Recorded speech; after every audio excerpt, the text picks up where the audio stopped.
Good morning students. Welcome to YouTube channel of Sir CRR College for Women Eluru. This is M. Jayalashmi Devi. Now మనం 3rd BSc 6th sem లో physics selective అయినటువంటి renewable ఎనర్జీలో 3rd యూనిట్లో ఉన్న chapter 5 solar ఎనర్జీలో last topics అయినటువంటి solar cooker, solar cell అనేటువంటి వాటి గురించి ఈ వీడియోలో డిస్కస్ చేసుకుందాం.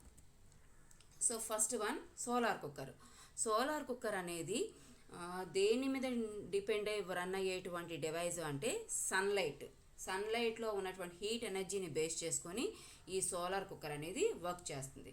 సో సన్ నుంచి వచ్చేటువంటి లైట్ మనకి ఫ్రీగా అందుబాటులో ఉంటుంది కాబట్టి ఈ డివైజ్ తక్కువ ఖర్చుతోనే రన్ అవుతుందని చెప్పచ్చు. అలాగే ఈ డివైస్ సహాయంతో ఎవరైతే కంప్రెస్డ్ న్యాచురల్ గ్యాస్ కానీ లేదంటే ఎలక్ట్రిసిటీని కానీ కన్జ్యూమ్ చేయలేరో for the purpose of cooking కోసం, అలాంటి వాళ్ళకి ఈ డివైజ్ ది బెస్ట్ డివైజ్ అని చెప్పచ్చు. ఎందుకంటే ఇక్కడ ఎలాంటి ఎలక్ట్రిసిటీతో సంబంధం లేదు, ఎలాంటి ఫైర్వుడ్ని బర్నప్ చేయాల్సినటువంటి అవసరం లేదు, అలాగే గ్యాస్ అనేటువంటిది కూడా ఇక్కడ అవసరం లేదు. కాబట్టి కేవలం సన్ నుంచి వచ్చేటువంటి హీట్ ఎనర్జీని బేస్ చేసుకుని టోటల్గా ఫుడ్ అంతా కుక్ అవుతుంది. కాబట్టి ఈ డివైస్ని ఎంకరేజ్ చేయడం ద్వారా రిమోట్ ఏరియాస్లోనూ అలాగే రూరల్ ఏరియాస్లో చెట్లను నరికి వేయడం లాంటిది కానివ్వండి, లేదంటే ఎలక్ట్రిసిటీ కన్జంప్షన్ కానివ్వండి, అలాగే కంప్రెస్డ్ న్యాచురల్ గ్యాస్ యూసేజ్ని కానీ చాలా వరకు రెడ్యూస్ చేయవచ్చు అన్నమాట. ఓకే, సో దాని గురించి ఇప్పుడు వన్ బై వన్ డీటెయిల్గా డిస్కస్ చేద్దాము. So coming to a solar కుక్కర్ని డిజైన్ చేసినప్పటికీ కూడా ఆ డిజైనింగ్లో బేసిక్గా ఫాలో అయ్యేటువంటి ప్రిన్సిపల్స్ మెయిన్గా ఈ 3 అనమాట. ఫస్ట్ది concentrating sunlight, next converting light to heat, next trapping heat. So ఈ మూడిటి గురించి వన్ బై వన్ డీటెయిల్గా డిస్కస్ చేద్దాం. సో నా coming to first point, concentrating sunlight. So సన్లైట్ని ఒక పర్టిక్యులర్ రీజియన్లో కాన్సన్ట్రేట్ చేయాలి. ఎందుకంటే మీ అందరికీ తెలుసు, బాగా సన్నీ డే అయినప్పటికీ కూడా మనం ఒక బకెట్ ఆఫ్ వాటర్ని తీసుకువెళ్ళి ఆ ఓపెన్ ప్లేస్లో కనుక ప్లేస్ చేసినట్లయితే ఈవినింగ్ టైం కల్లా ఆ వాటరు ఒక ఫ్యూ డిగ్రీస్ కొంచెం వేడిగా అవుతాయి తప్ప మరీ బాగా టెంపరేచర్స్ అయితే ఇంక్రీజ్ అవ్వవు. ఓకే, అయితే ఈ పర్టికులర్ సోలార్ కుక్కర్లో ఏకంగా మనం ఏమవుతుంది అని చెప్పుకుంటున్నాము, ఫుడ్ని కూడా కుక్ చేసుకోవడానికి యూజ్ అవుతుంది అని చెప్పుకున్నాము. సో అంత హీట్ని ప్రొడ్యూస్ చేయాలి అంటే కనుక కంపల్సరీగా ఏం చేయాలి, సన్ నుంచి వచ్చేటువంటి ఆ ఎనర్జీ మొత్తాన్ని కూడా క్యాప్చర్ చేయాలి. సో ఆ క్యాప్చర్ చేయడం కోసం డివైస్ తయారు చేసినటువంటి ఈ డివైస్ లోపలికి ఏం చేయాలి, మనం సన్ ఎనర్జీని మొత్తాన్ని క్యాప్చర్ చేయాలి. సో అందుకోసం ఏం చేస్తున్నారు, ఇక్కడ ఈ సోలార్ కుక్కర్ ఏదైతే ఉందో ఆ సోలార్ కుక్కర్ పైన ప్లేస్ చేసినటువంటి లిడ్ లోపలి భాగంలో ఒక రిఫ్లెక్టర్ని తీసుకుంటారు. సో ఈ రిఫ్లెక్టర్ని దేంతో తయారు చేస్తారంటే అల్యూమినియం ఫాయిల్ కావచ్చు, లేదు అంటే మిర్రర్ లాంటిది తీసుకోవచ్చు. చూడండి, ఈ లోపల ఉన్నటువంటి పార్ట్స్ ఒక ఇమేజ్ ఇక్కడ కనిపిస్తోంది. సో అల్యూమినియం ఫాయిల్ కానీ మిర్రర్ కానీ యూజ్ చేయడం ద్వారా ఇది ఒక పర్ఫెక్ట్ రిఫ్లెక్టర్ లాగా యూజ్ అవుతుంది. ఇది యూజ్ చేయడం ద్వారా ఏమవుతుంది, సన్ నుంచి వచ్చేటువంటి రేడియేషన్స్ ఈ రిఫ్లెక్టర్ మీద పడి ఆ రిఫ్లెక్టర్ తిరిగి మళ్ళీ ఆ రేడియేషన్స్ని ఎక్కడైతే కుకింగ్ జరిగేటువంటి రీజియన్ ఉందో ఆ ప్లేస్లోకి ట్రాన్స్ఫర్ చేస్తుందన్నమాట. సో దట్ ఆ కారణం చేత ఏమవుతుంది, మనకి ఈ స్మాల్ రీజియన్లో ఎక్కువ సోలార్ ఎనర్జీని క్యాప్చర్ చేయడానికి అవకాశం ఉంటుందన్నమాట. ఓకే, సో అలాగే నెక్స్ట్ వన్ ఏంటి చూడండి, converting light to heat. So ఇక్కడ వచ్చేటువంటి లైట్ ఎనర్జీ మొత్తాన్ని కూడా హీట్ ఎనర్జీ కింద కన్వర్ట్ చేస్తే తప్ప మనకి ఇక్కడ ఫుడ్ అనేది కుక్ అవ్వదు. కాబట్టి సో లైట్ని హీట్ ఎనర్జీ కింద కన్వర్ట్ చేయడం కోసం ఏం చేస్తారు అంటే ఈ సోలార్ బాక్స్ ఏదైతే ఉందో ఆ లోపల భాగం అంతా కూడా ఏం చేస్తారు, బ్లాక్ కలర్తో పెయింట్ చేస్తారు. ఆ కారణం చేత ఏమవుతుంది, లోపలికి వచ్చినటువంటి రేడియేషన్స్ మొత్తాన్ని కూడా ఆ బ్లాక్ కోటింగ్ కంప్లీట్గా అబ్జార్బ్ చేసుకుంటుంది. సో దట్ ఆటోమేటిక్గా అబ్జార్బ్ చేసుకున్నటువంటి రేడియేషన్ని ఆ ఫుడ్ని కుక్ చేసేటువంటి కంటైనర్స్ ఏవైతే ఉన్నాయో వాటికి సప్లై చేయడం ద్వారా ఫుడ్ అనేది కుక్ అవుతుంది.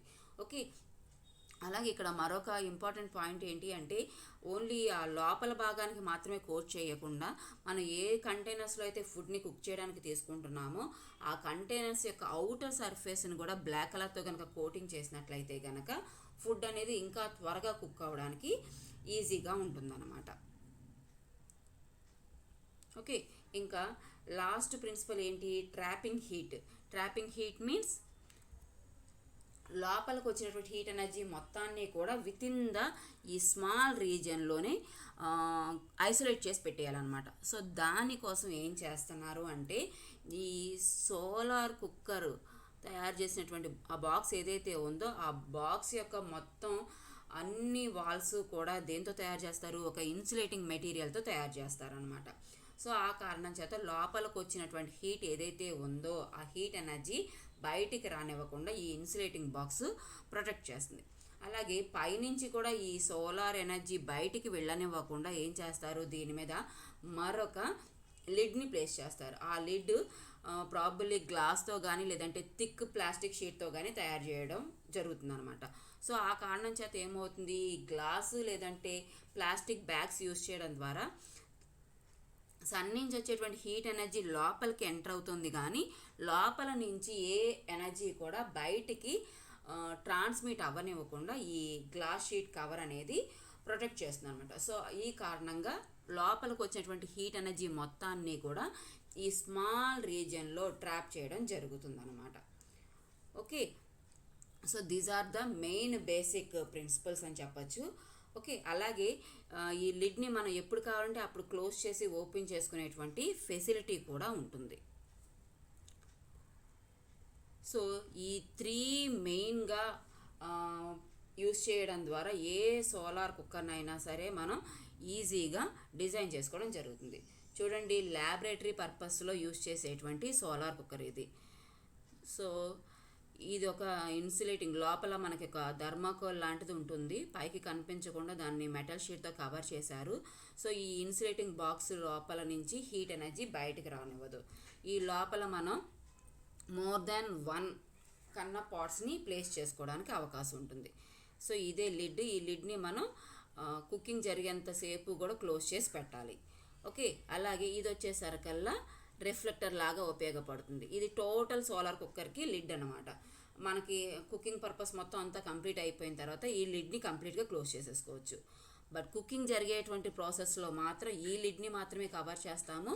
ఇది మనకి రిఫ్లెక్టర్ లాగా ఉపయోగపడుతుంది. ఓకే, సో అయితే ఇప్పుడు చెప్పినటువంటి 3 బేసిక్ ప్రిన్సిపల్స్ని ఆర్ ఎనీ 2 బేసిక్ ప్రిన్సిపల్స్ని యూజ్ చేసుకొని ఏ సోలార్ కుక్కర్నైనా డిజైన్ చేయడం జరుగుతుంది. అయితే ఇక్కడ ఉన్నటువంటి మెయిన్ డిసడ్వాంటేజ్ ఏంటి అంటే మనకి ఫుడ్ అనేది జనరల్గా ఈవినింగ్ టైమ్స్లో ఆర్ నైట్ టైమ్స్లో వేడివేడిగా తీసుకోవాలని అనుకుంటారు జనరల్గా హ్యూమన్ బీయింగ్స్ ఎవరైనా సరే. కాకపోతే ఇక్కడికి వచ్చేసరికల్లా ఈ డివైస్ కంప్లీట్గా సన్ ఎనర్జీని బేస్ చేసుకొని రన్ అవుతుంది కాబట్టి మనకి sun mid of the day అంటే మధ్యాహ్నం పూట్ల బాగా అందుబాటులో ఉంటారు కాబట్టి ఆ టైంలోనే మనకి వేడి ఫుడ్ అనేది అందుబాటులో ఉంటుంది. సో ఈ డిసడ్వాంటేజ్ని ఓవర్కమ్ చేయడం కోసం దీనికి ఒక సొల్యూషన్ కూడా ఫైండ్ అవుట్ చేయడం జరిగింది. సో వేటినైతే మనం అంటే ఏ కంటైనర్స్ని అయితే కుకింగ్ పర్పస్కి యూజ్ చేస్తున్నామో ఆ కంటైనర్స్ కొంచెం థిక్ కంటైనర్స్ కనుక తీసుకున్నట్లయితే గనక సో ఈ థిక్ కంటైనర్స్ ఏం చేస్తాయంటే హీట్ ఎనర్జీని చాలా స్లోగా అబ్జార్బ్ చేసుకుంటాయి. ఆ కారణం చేత అవి ఆ హీట్ ఎనర్జీని లాస్ అవ్వడం కూడా చాలా స్లోగా జరుగుతుంది అనమాట.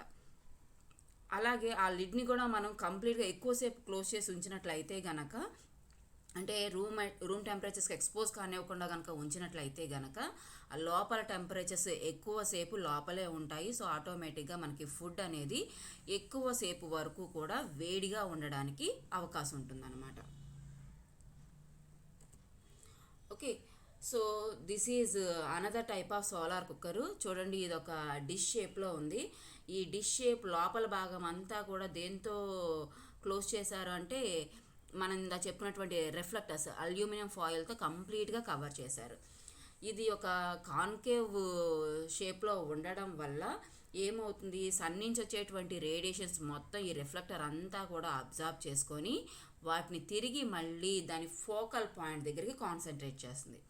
సో మొత్తం ఎనర్జీ అంతా కూడా అంత టోటల్గా ఈ షేప్ మొత్తం మీద పడినటువంటి రేడియేషన్ అంతా కూడా ఫోకల్ పాయింట్ దగ్గర కాన్సన్ట్రేట్ అవుతుంది. కాబట్టి ఆ ఫోకల్ పాయింట్ దగ్గర ఏ కంటైనర్లో అయితే ఫుడ్ కుక్ చేయాలనుకుంటున్నామో ఆ కంటైనర్ని ఆ పర్టికులర్ ఫోకల్ పాయింట్ దగ్గర ప్లేస్ చేస్తారు.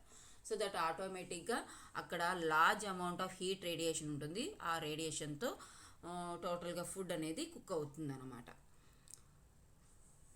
ఓకే, సో ఈ ఏ పద్ధతి ద్వారా అయినా సరే మనం టోటల్గా ఫుడ్ అనేది కుక్ చేసుకోవడానికి వీలుగా ఉంటుంది.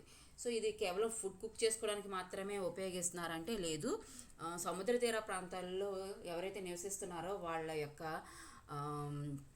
ఒకానొక జీవన ఉపాధి ఏంటి అంటే ఆ ఫిషెస్ని పట్టుకొని వాటిని ఎండబెట్టి డ్రై ఫిషెస్ అంటారు.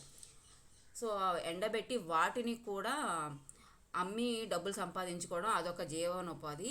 సో తమిళనాడులో ఏం చేస్తున్నారు అంటే ఆ చేపల్ని ఎండబెట్టడం కోసం ఈ సోలార్ కుక్కర్స్ని ఉపయోగిస్తున్నారు.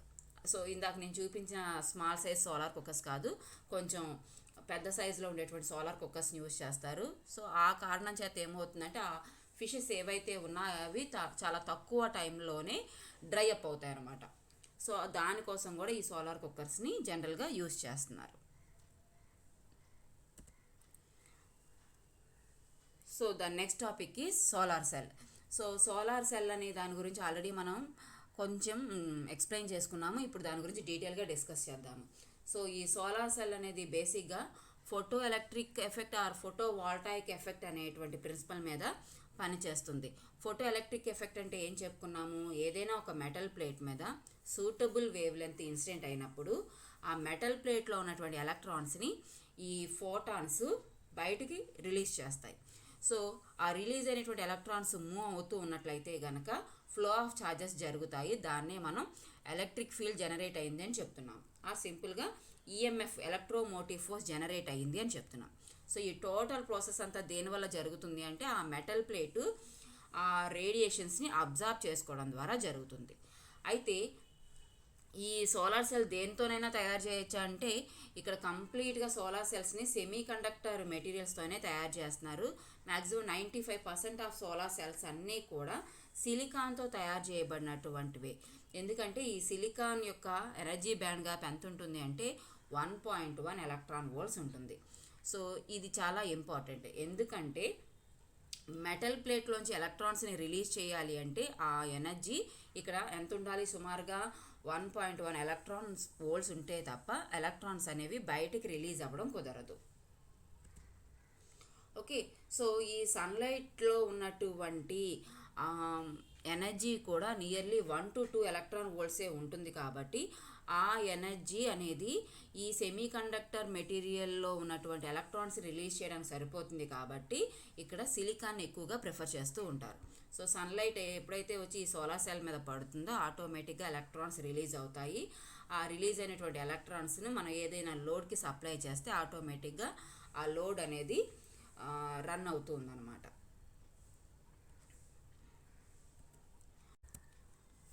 సో బేసిక్గా ఒక సోలార్ సెల్ని ఎలా తయారు చేస్తారంటే సిలికాన్ని ఇక్కడ లేయర్స్ లాగా తీసుకుంటారు. పై లేయర్ కొంచెం థిన్గా ఉంటుంది, కింద లేయర్ వచ్చేసరికల్లా థిక్గా ఉంటుంది. పై లేయర్ మనకి ఎన్ టైప్ మెటీరియల్ లాగా యాక్ట్ చేయడం కోసం ఇక్కడ ఫాస్ఫరస్తో డోపింగ్ చేస్తారు. సో దట్ ఇక్కడ మనకి ఛార్జ్ క్యారియర్స్ కింద ఎలక్ట్రాన్స్ ఉంటాయి. పీ టైప్ రీజియన్లో వచ్చేసరికల్లా ఇది పీ టైప్ మెటీరియల్ కింద యాక్టివేట్ అవ్వడం కోసం ఇక్కడ దీన్ని బోరాన్తో డోప్ చేస్తారనమాట. సో ఆ కారణం చేత ఇక్కడ మనకి హోల్స్ అనేవి ఛార్జ్ క్యారియర్స్ లాగా యాక్ట్ చేస్తాయి. అయితే ఈలాగా ఈ రెండు లేయర్స్ని ఎట్ ఏ టైము డోపింగ్ చేయడం వల్ల ఏమవుతుంది, ఈ రెండిటికి మధ్య ఒక డిప్లీషన్ రీజియన్ అనేది ఏర్పడుతుంది అనమాట. ఎందుకోసం ఏర్పడుతుంది అంటే ఇక్కడ మనకి ఎక్సెస్ ఆఫ్ ఎలక్ట్రాన్స్ ఉంటాయి, ఇక్కడ ఎక్సెస్ ఆఫ్ హోల్స్ ఉండడం వల్ల ఆపోజిట్గా ఛార్జ్ క్యారియర్స్ ఉండడం వల్ల అవి ఏం చేయబడతాయి, అట్రాక్ట్ విత్ ఈచ్ అదర్ అనమాట.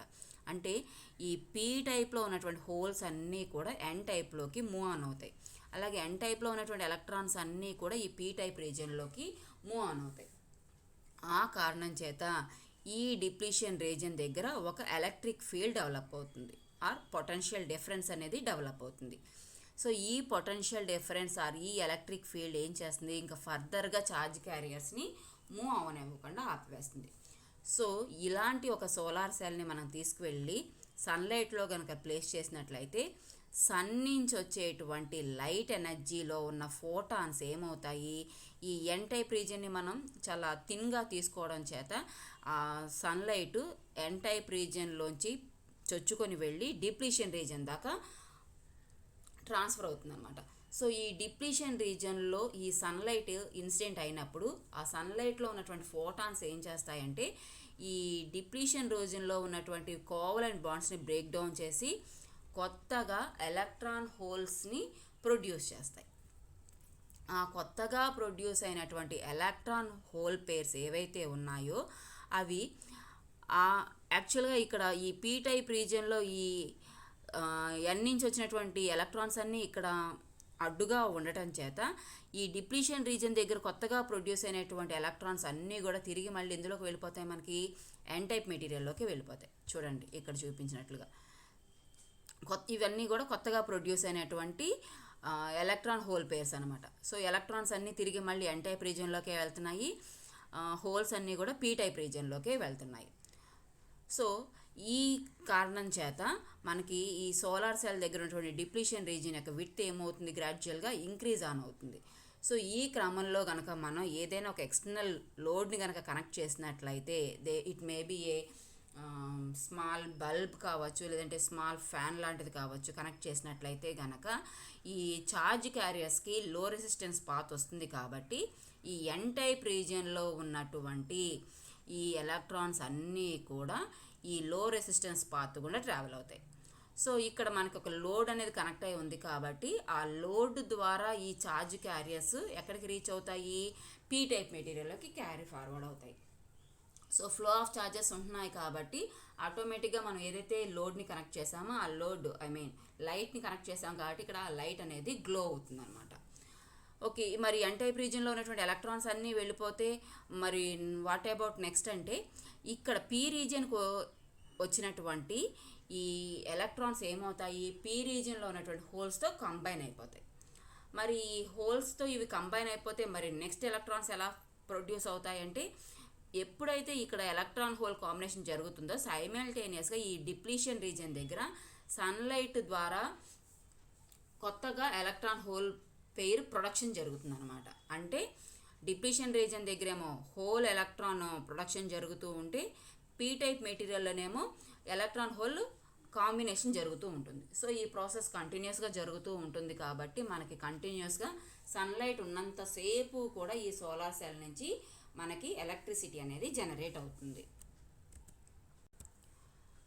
So this is the diagram for photovoltaic cell and solar cell.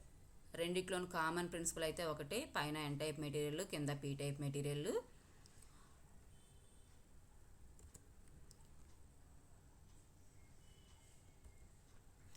So అయితే బేసిక్గా ఒక సోలార్ సెల్ వల్ల మనకి ప్రొడ్యూస్ అయ్యేటువంటి వోల్టేజ్ ఎంత ఉంటుంది అంటే నియర్లీ 0.5 ఎలక్ట్రాన్ వోల్ట్స్ ఉంటుంది. సో ఈ లో వోల్టేజ్ మనకి సఫిషియెంట్ కాదు కాబట్టి ఇలాంటి సోలార్ సెల్స్ నెంబర్ ఆఫ్ని సిరీస్ అండ్ ప్యారలల్లో కనెక్ట్ చేసి సోలార్ మాడ్యూల్స్ తయారు చేస్తారు. అలాంటి solar modules number of series and ప్యారలల్లో కనెక్ట్ చేయడం ద్వారా సోలార్ ప్యానెల్ అనేది తయారవుతుంది అనమాట. సో ఈ సోలార్ ప్యానెల్తో ఇంటికే కాదు పెద్ద పెద్ద ఇండస్ట్రీస్కి, షాపింగ్ మాల్స్కి, రెస్టారెంట్స్కి, కాలేజెస్కి సరిపడా ఎలక్ట్రిసిటీని ప్రొడ్యూస్ చేసుకోవడానికి సరిపోతుంది అనమాట. సో చూడండి ఇక్కడ సోలార్ ప్యానెల్ నుంచి ఎలా ఎలక్ట్రిసిటీ ప్రొడ్యూస్ అవుతుంది అనేది. సన్ నుంచి వచ్చేటువంటి లైట్ ఎనర్జీని సోలార్ సెల్ మీద పడినప్పుడు ఆ సోలార్ సెల్ నుంచి ఎలక్ట్రాన్స్ ఫ్లో అవుతున్నాయి. ఎప్పుడైతే మనం లోపల ఉన్నటువంటి స్విచెస్ అన్ని ఆఫ్ కండిషన్లో పెడతామో అప్పుడు ఆ ఛార్జ్ క్యారియర్స్ అన్నీ కూడా ఎక్కడికి వచ్చి స్టోర్ అవుతున్నాయి, మీకు బ్యాటరీ దగ్గరకు వచ్చి స్టోర్ అవుతున్నాయి. సో బ్యాటరీ ఫుల్ అయిపోతున్న టైంలో ఒకవేళ కనుక మీరు స్విచ్ ఆన్ చేసినట్లయితే కనుక బ్యాటరీ దగ్గరికి వెళ్లకుండా ఆ ఛార్జ్ క్యారియర్స్ మీరు ఏదైతే ఎలక్ట్రానిక్ గ్యాడ్జెట్స్ యూజ్ చేస్తున్నారో దాన్ని రన్ చేయడానికి ఉపయోగపడతాయి.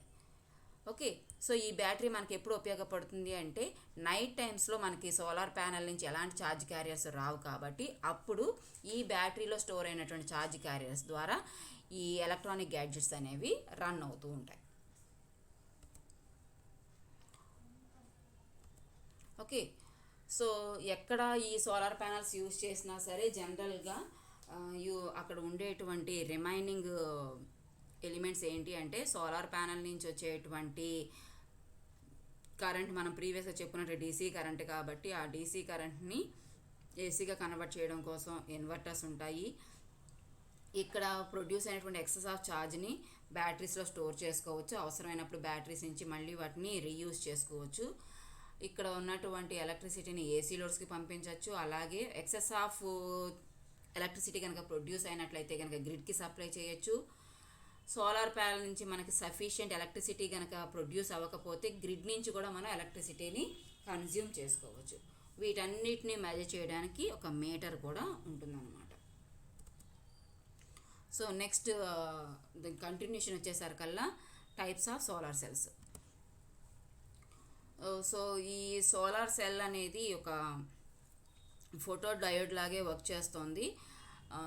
ఇక్కడ ఈ సోలార్ సెల్ని తయారు చేసే విధానం బట్టి దాని యొక్క ఎఫిషియన్సీని బట్టి సోలార్ సెల్స్ని నెంబర్ ఆఫ్ టైప్స్ కింద చెప్పచ్చు. అయితే ఇక్కడ మనం ముఖ్యంగా మాట్లాడుకునేవి కేవలం 3 టైప్స్ మాత్రమే. అది monocrystalline silicon cell, polycrystalline silicon cell, amorphous silicon cell.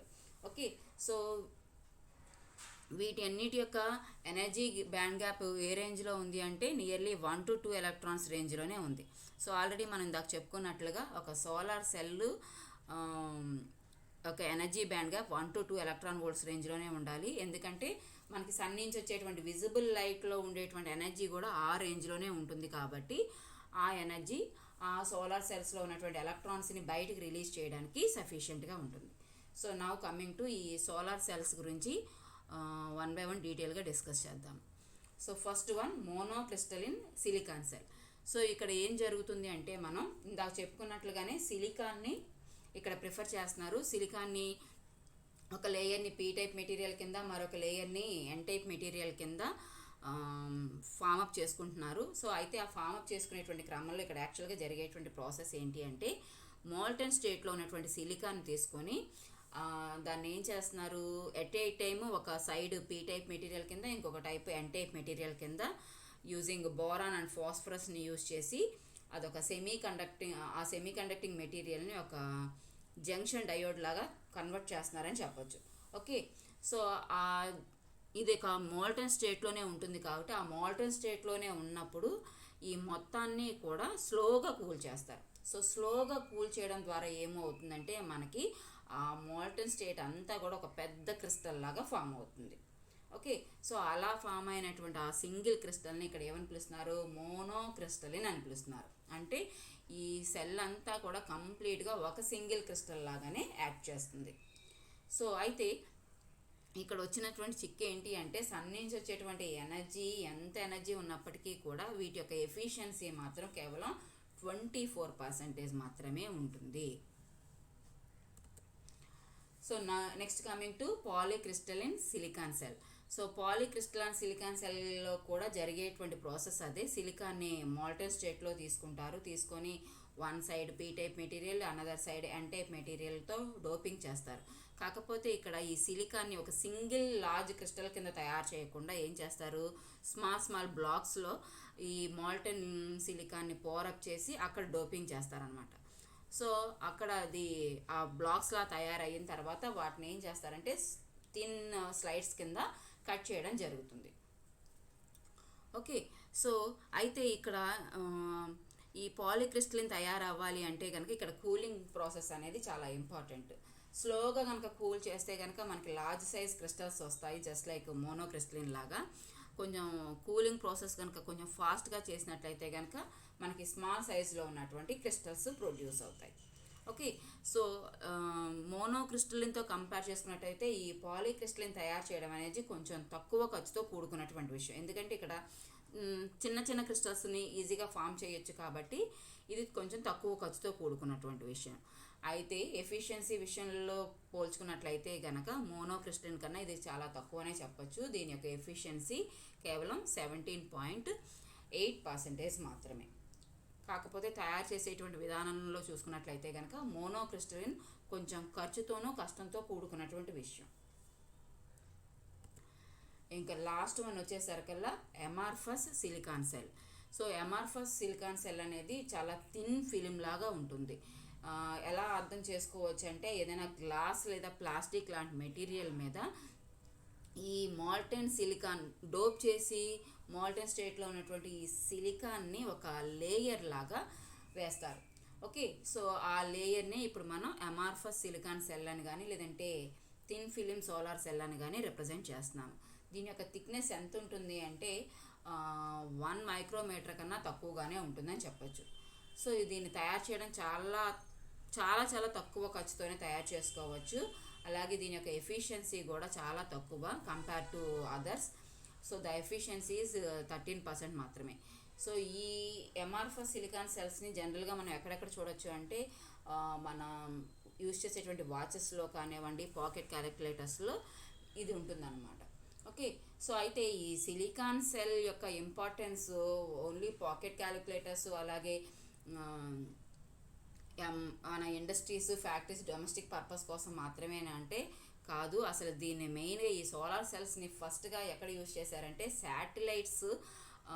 శాటిలైట్స్ని launch చేసిన తర్వాత ఇంకా వాటికి అవసరమైనటువంటి అవి పని చేయడానికి అవసరమైనటువంటి ఎనర్జీని క్యాప్చర్ చేసుకోవాలి అంటే అక్కడ వాటికి ఎలక్ట్రిసిటీని సప్లై చేయడం కుదరదు. కాబట్టి ఆ శాటిలైట్స్కి ఈ సోలార్ సెల్స్ని ఫిక్స్ చేయడం ద్వారా వాటికి అవసరమైనటువంటి ఎలక్ట్రిసిటీని అవే ప్రొడ్యూస్ చేసుకునేవి. సో ఆ టెక్నాలజీని నౌవేడేస్ ఇప్పుడు మొత్తం డొమెస్టిక్ అండ్ ఇండస్ట్రియల్ సెక్టార్స్ మొత్తానికి కూడా స్ప్రెడ్ చేయడం జరిగింది. Okay, so these are the main types of solar cells and importance of solar cells. Thank you.